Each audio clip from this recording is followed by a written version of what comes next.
اکمل مدنی صاحب ہمارے ساتھ تشریف فرما ہے. آپ اپنے اپنے سوالات کے ساتھ اس سیگمنٹ کا حصہ بن سکتے ہیں. لائیو کالز کے ذریعے بس ٹیلی ویژن سیٹ کی آواز بند کر دیجیے گا تاکہ ہمیں آپ کی آواز مناسب طور پر آپ کی آواز اور آپ کا سوال ہم تک پہنچ سکے.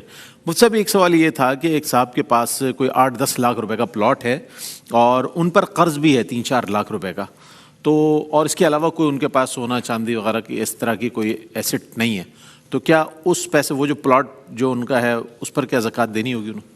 بسم اللہ الرحمن الرحیم. سب سے پہلے تو اس پلاٹ کا مقصد دیکھا جائے گا. اگر انویسٹمنٹ پرپز سے ہے تو پھر وہ مال تجارت ہے اور اس پر سال بہ سال زکوٰۃ بنے گی. اب جیسے 1 سال گزر گیا تو اس پلاٹ کی جو کرنٹ ویلیو ہے سب سے پہلے وہ معلوم کریں.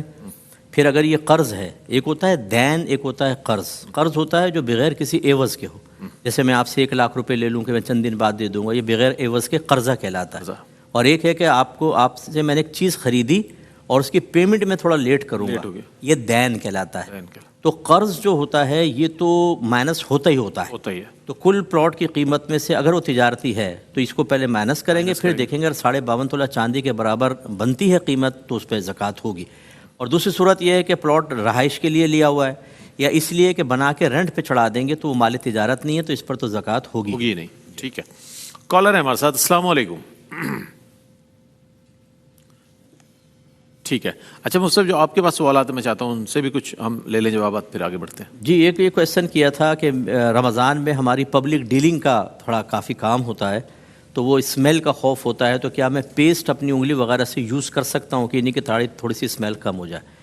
دیکھیں یہ کر سکتے ہیں. بہتر تو یہ ہے کہ مسواک استعمال کریں کہ اگر ایسی ہو کہ مسواک سے یہ کام ہو سکتا ہو, کیونکہ ذائقہ دار چیز کا بلا ضرورت حالت روزہ میں چکھنا مکروہ ہوتا ہے, تو بہتر ہے کہ وہ آپ کر لیں. لیکن اگر ایسا نہیں ہے صورتحال, یہ آپ کو کسی لحاظ سے امپورٹنٹ لگتا ہے, تو پھر بقدر ضرورت کوئی بھی ایسی جس میں بہت زیادہ خوشبو نہ ہو وہ آپ پیسٹ یوز کر لیں, بس کوئی حلق میں ایک قطرہ بھی نہ جائے. اگر ایک ذرہ بھی چلا گیا تو روزہ ٹوٹے گا.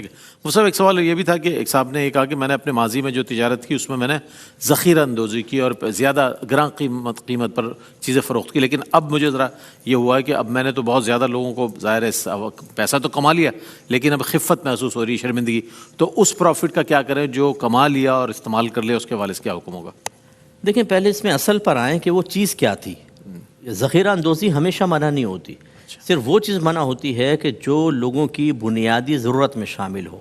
اس میں غلہ آ جاتا ہے سارا, اس طرح چینی آ جاتی ہے, آٹا آ جاتا ہے, دالیں وغیرہ آ جاتی ہیں, سبزیاں آ جاتی ہیں. ویسے تو زیادہ عرصہ رہتی نہیں ہے لیکن بعض اوقات اس کو فریز کر لیتے ہیں پھلوں سبزیوں کو.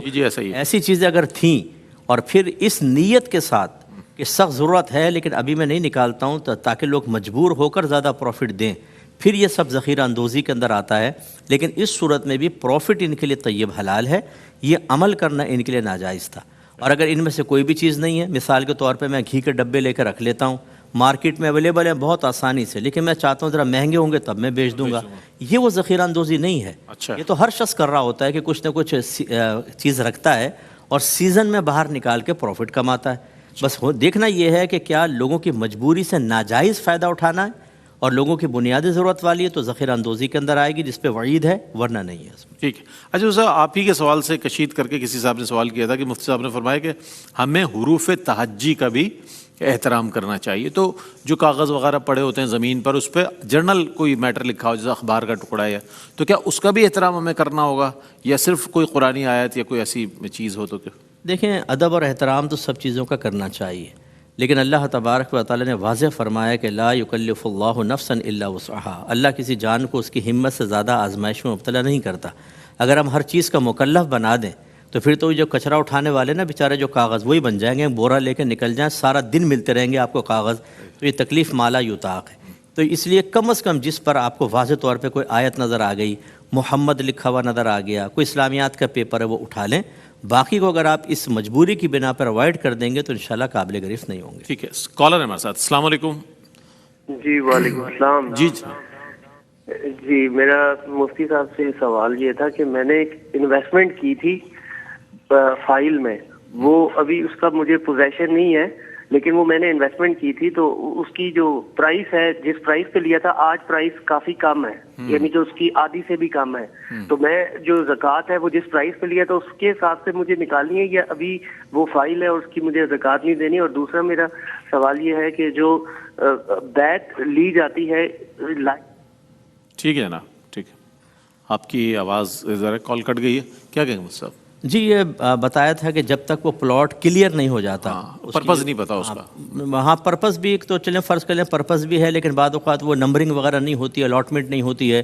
ایک سوسائٹی ہے اس میں ایک پلاٹ آپ کو مل جائے گا, فائل دے دی ہے, اور نمبرنگ بعد میں ہوتی ہے. اگر اس قسم کی صورت حال ہے تو جب وہ نمبرنگ ہوگی نا, وہ پلاٹ کلیئر ہوگا, تو پھر اس کا مطلب ہے کہ سابقہ زمانوں کی زکوٰۃ بھی آپ پر لازم ہوگی اس کے حساب سے.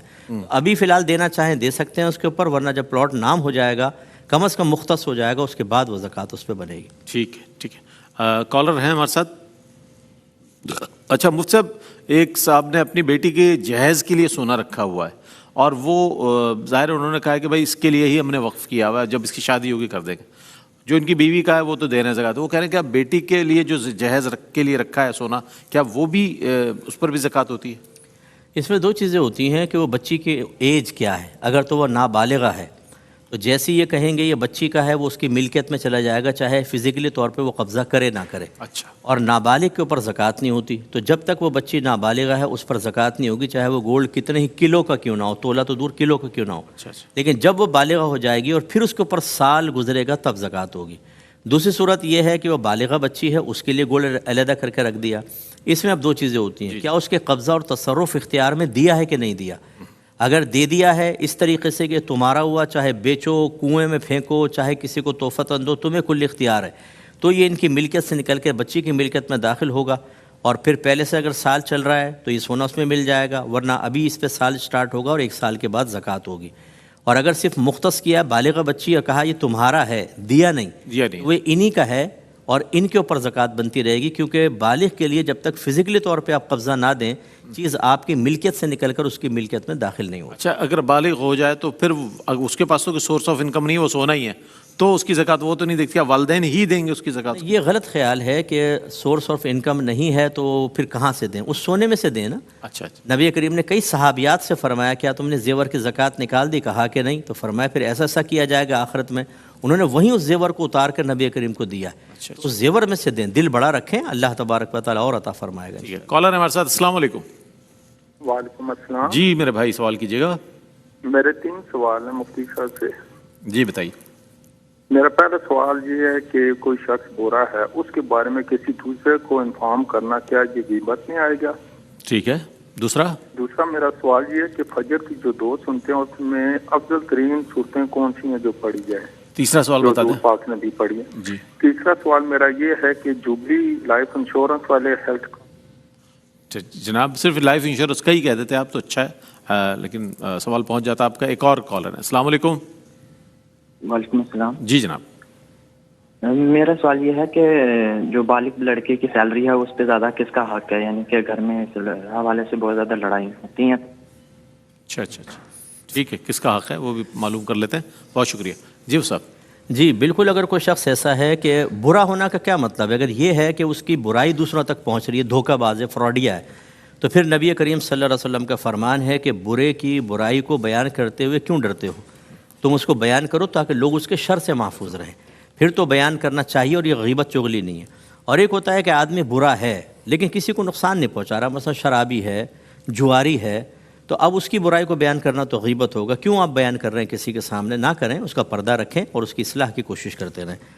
فجر کی سنتوں میں کوئی باقاعدہ سرکار سے منقول نہیں, فرائض کے اندر تو ہے, جو بھی صورتیں پڑھنا چاہیں وہ پڑھ سکتے ہیں. اور لائف انشورنس 2 طرح کی ہوتی ہیں. ایک میں تو آپ مجبور ہوتے ہیں, جیسے آپ کسی ادارے میں ہیں پرائیویٹ یا گورنمنٹ, اور تمام امپلائی وہاں پہ انشورڈ ہوں گے, گورنمنٹ نے قانون بنایا ہوا ہے, تو پھر تو کوئی مسئلہ نہیں ہے. وہ پھر کمپنی جانے, ادارہ جانے, آپ اس کو کروا بھی سکتے ہیں اور اس کے بینیفٹس بھی حاصل کر سکتے ہیں. اور ایک ہوتا ہے آپ کو قدرت و اختیار ہے, اس میں حتی الامکان ہم منع کرتے ہیں, کیونکہ اس میں بعض صورتوں میں جوئے کا پہلو ہے اور ایک ناجائز ایگریمنٹ سائن کرنا پڑتا ہے. ہاں اگر کوئی شرعی طور پر ہو, جس کو تکافل بھی بعض اوقات سے تعبیر کرتے ہیں, اسلامک انشورنس کا نام دیا جاتا ہے, اگر واقعی کوئی مفتی صاحب نے اس کی پرمیشن دی ہے وہ بالکل کروا سکتے ہیں, اس میں کوئی مسئلہ نہیں ہے.